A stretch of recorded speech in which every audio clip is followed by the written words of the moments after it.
Hola, mi nombre es Laura Camacho y hoy les voy a presentar mi trabajo de semiótica.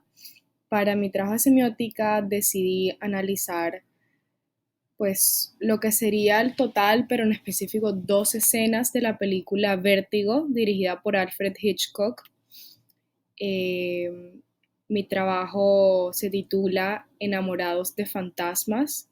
Es una reflexión sobre el apego a fantasías perdidas basada en el análisis de la película Vértigo, dirigida por Alfred Hitchcock. Aquí incluí una cita por uno de los personajes de la película. Se lee: aquí nací y allí morí. Fue solo un momento para ti, no te diste cuenta. En el primer párrafo hablo un poco sobre lo que significa la muerte de una fantasía, lo que es la muerte del amor hacia una fantasía, lo que sucede cuando una persona idealiza estas fantasías humanas y su naturaleza retorcida y forma un apego a estos sueños, un apego que es más fuerte que cualquier conexión humana real que una persona pueda tener. eh, como el ser humano siempre está buscando cumplir con una satisfacción no realista, y cómo se puede lidiar con la pérdida de estas fantasías y estas idealizaciones que se hacen los seres humanos, porque cuando uno pierde algo real, algo tangible, obviamente se lleva un duelo, se vive un duelo, pero ¿cómo es el duelo para las cosas que nunca realmente se tuvieron? Entonces, trato de hablar un poquito de cómo eso se relaciona o cómo eso puede ser visualizado en la película de Vértigo, eh, y pues qué repercusiones tiene en una persona perder todos esos sueños de riquezas, de amores, de una familia, fantasías que son más amadas que la misma realidad, que no se dan por sentadas y que se admiran con estupefacción. También trato de concluir que todos siempre estamos engañados por nuestra imaginación, llenos de esperanza, esperando que se cumpla lo inhumano, porque pues eso siempre serán fantasías, y cada vez que se acerquen a la realidad, morirán y nacerán otras, mientras uno se lamenta los sueños frustrados que ya murieron. Eh, Después empiezo a hablar un poquito sobre la película en sí. No hay duda que no hay mejor obra para expresar la violenta muerte de los sueños que Vértigo. Esta película fue dirigida por Alfred Hitchcock y estrenada en 1958. Esta película se caracteriza mucho por ese fenómeno cliché, mejor conocido como las rubias de Hitchcock, ya que él es muy famoso por incluir actrices rubias en sus películas que tienen aspecto pues muy puro, virginal, son hermosas, son débiles, y es algo por lo que él es conocido. Son puestas en un pedestal, pero hay una dualidad, porque también son arrastradas por la misoginia, por el machismo, son abusadas, no son tomadas en serio, no, realmente no son apreciadas, son símbolos de debilidad y de pecado, son vistas solo por su belleza física y nunca por el ser humano que hay detrás. En Vértigo, este fenómeno toma la forma de Madeline, que es interpretada por Kim Novak, una actriz bastante famosa. Madeline es un personaje de la historia que uno cree que conoce, pero nunca alcanza a conocer. Madeline es la fantasía en esta película. Eh, y también conocemos al personaje principal, que es Scotty. Scotty, fantasía sobre Madeline, ella es su sueño, ella es su fantasía. Empiezo aquí a contar un poco pues lo que es la trama de la película, cómo ellos se conocen, cómo él se enamora de ella, cómo crea ese apego a esa fantasía y cómo se va desenvolviendo. Pues para resumir un poco, ellos se conocen después de que Scotty se encuentra pues a su amigo Gavin. Gavin le pide que por favor le haga una investigación a su esposa. Scotty al principio lo duda porque Scotty es un detective retirado, ya que recientemente sufrió un trauma al tener un accidente en el que casi se cae de un techo y cuando lo iban a rescatar un policía cayó del techo y murió. Desde entonces, Scotty sufre de vértigo y de acrofobia. Acrofobia es un miedo irracional a las alturas y a caerse. Y vértigo es un mareo que se asocia también con el miedo a caerse, el miedo a las alturas y la acrofobia. Él empieza a seguir a Madeline a todos lados y con el tiempo se va enamorando. Pero cuando llevan pues ya un tiempo conociéndose, Madeline salta de una torre a su muerte. Él piensa que Madeline está muerta, Madeline se suicidó, él lo vio con sus propios ojos. Lo que viene después es que él empieza a ver a Madeline y a su fantasma en todos lados. Él sigue enamorado de la fantasía que es Madeline, incluso cuando la fantasía murió. Ya Madeline no está, ya todas las cosas que él idealizaba ya no están. Después conoce a Judy. Judy es una mujer muy diferente físicamente a Madeline por su estilo, pero lo que es sus rasgos faciales y su espíritu es el mismo. Es como ver una copia exacta de Madeline, pero sin el cabello, sin la forma en la que camina, sin la ropa.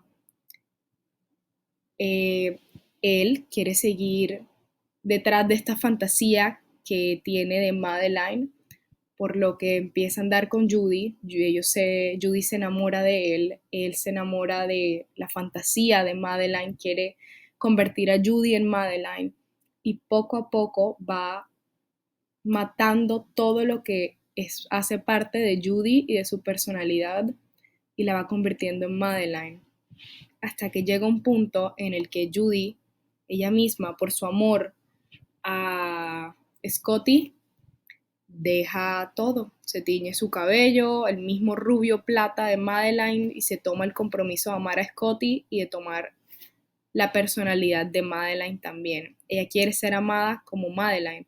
Esa es una escena de las que yo decía analizar porque pues Scotty se crea la imagen sexual de su mujer perfecta, pero pues él no se permite estar con ella hasta recuperar lo que es pues la fantasía de Madeline. Hitchcock, en conversaciones con François Truffaut, describe esta escena como una metáfora dotada de alguna forma alterna de necrofilia.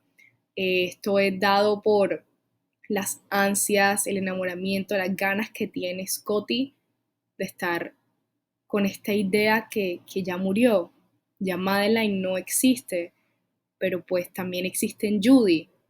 Entonces, va ahí simplemente se va desarrollando esta fantasía siendo reencarnada en Judy. Cuando Judy ya por fin decide tomar la personalidad de Madeline, sale de una luz verde del baño bajo un reflector verde con una apariencia etérea, como un fantasma que vuelve de la muerte, como si estuviera reencarnando para volver a los brazos de Scotty. Solo que ella no era Madeline y nunca lo fue.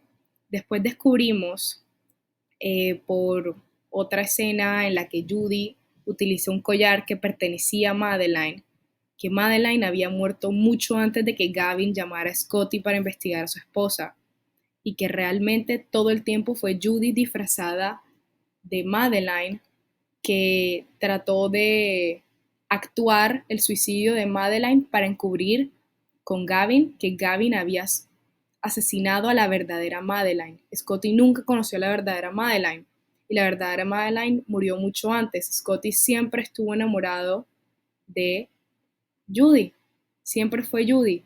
Y la escena final es la principal, la que yo más traté de hacerle un análisis reflexivo por el simbolismo, la ironía y las fantasías que son representadas.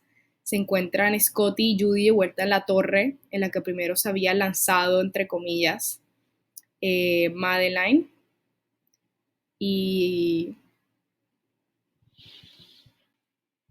Scotty se encuentra desaforado, lleno de ira, mientras que Judy, volviendo al mismo juego misógino de Hitchcock, se encuentra en un acto sumiso, rogando por su perdón.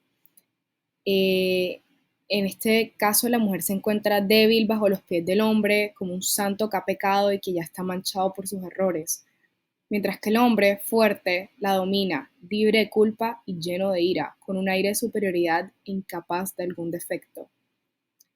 Judy se lanza sobre Scotty para darle un beso, se perdonan y de ella deja todo para complacerlo. Él vivirá su fantasía, amando a Madeline, entre besos y caricias se puede ver cómo se acerca una figura oscura que asciende las escaleras de la torre. Esto se puede ver como un símbolo de que se aproxima la muerte, y así fue, ya que después de eso, un simple tropiezo por el susto, Judy cae por la ventana, replicando la escena de la muerte de Madeline, pero esta vez murió en verdad. Scotty trata pues de desafiar sus miedos y se asoma por la ventana al ver el cuerpo sin vida de su amada y ya en ese momento yo diría que ya no importa ni el vértigo ni la acrofobia porque pues solo hay dolor, solo está en el que él no cumplió el ciclo, él sigue con su vértigo, sigue con su acrofobia y se vuelve a la primera escena de la película que él está viendo ese cuerpo sin vida desde la altura. Esta escena es muy importante, me parece a mí, por lo mismo eso de que hace alusión a la imagen del policía muerto. Se cree en algún punto que ya él rompió el ciclo y que ya vivió el trauma que necesitaba después de recuperar a su fantasía de Madeline, pero nunca se logrará. Allí en el vacío siempre estarán sus fantasías muertas y se juega mucho con la ironía de replicar la escena de la que Madeline o pues Judy caen por la ventana y pues al final termina siendo que la figura oscura termina siendo una monja y la monja se podría decir que representa el castigo hacia Judy por sus malos actos, la culpa que ella sentía por el rol que jugó en el asesinato de la verdadera Madeline y pues la inmortalidad de la fantasía que es Madeline, que es como una fuerza mayor cobrando la vida de Judy por los pecados cometidos. Vértigo conlleva una temática que es caer dentro de nuestro propio pasado y nuestros recuerdos, lo que es morir por las fantasías perdidas. El apego de Scotty a la fantasía de Madeline llevó a la muerte de Judy y al fin de Madeline. Scotty siempre trata de revivir su trauma en sueños, en sus fantasías, en su triste realidad. Y cuando por fin decide vencer el temor al subir la torre, él trata de romper este ciclo, pero ya está condenado a su futuro, ya no le queda nada más. Para cerrar el ciclo tenían que morir sus fantasías, pero él se encuentra igual que al principio de la película, mirando un cuerpo sin vida desde las alturas y sus problemas no se fueron, pero con los cuerpos también solo murieron sus fantasías y ahí quedó, atrapado en el duelo de otro pedestal destrozado.